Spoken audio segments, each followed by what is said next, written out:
Assalamualaikum warahmatullahi wabarakatuh. Saya Elsino Padiana, mahasiswi Institut Budi Utomo Nasional Majalengka. Di sini saya akan memaparkan mengenai dampak dari adanya COVID-19 terhadap perbankan di Indonesia. Pandemi COVID-19 yang melanda sejak awal tahun 2020 membawa perubahan besar pada berbagai sektor, termasuk perbankan di Indonesia. Bank tidak hanya menghadapi penurunan aktivitas ekonomi, tapi juga harus beradaptasi dengan perubahan perilaku nasabah di tengah ketidakpastian yang tinggi. Apa saja dampaknya dan bagaimana upaya perbankan di Indonesia untuk bangkit dari krisis ini? Mari kita bahas.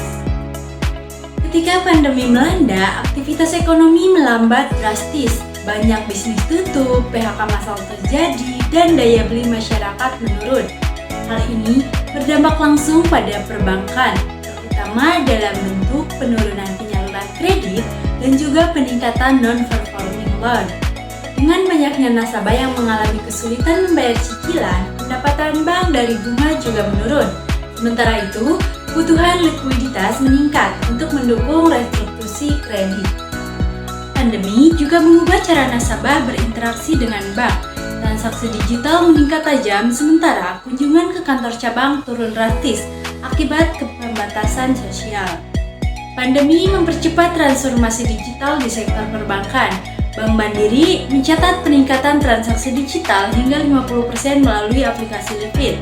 Sementara itu, Bank Sentral Asia atau BCA memunculkan fitur-fitur baru di mobile banking seperti pembukaan rekening online dan pembayaran QRIS.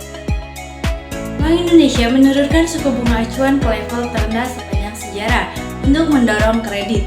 Sementara itu, beberapa bank memunculkan program khusus.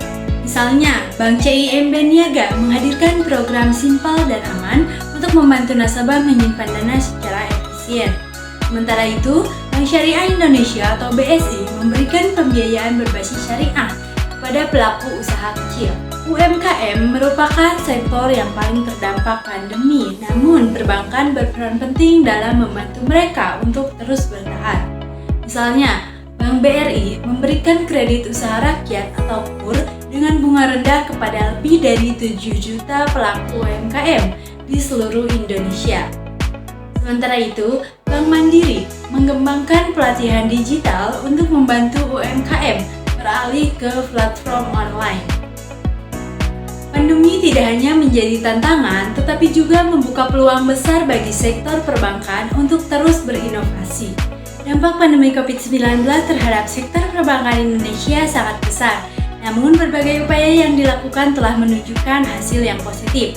Dengan inovasi, kolaborasi, dan semangat untuk bangkit, perbankan di Indonesia siap menghadapi masa depan yang lebih cerah.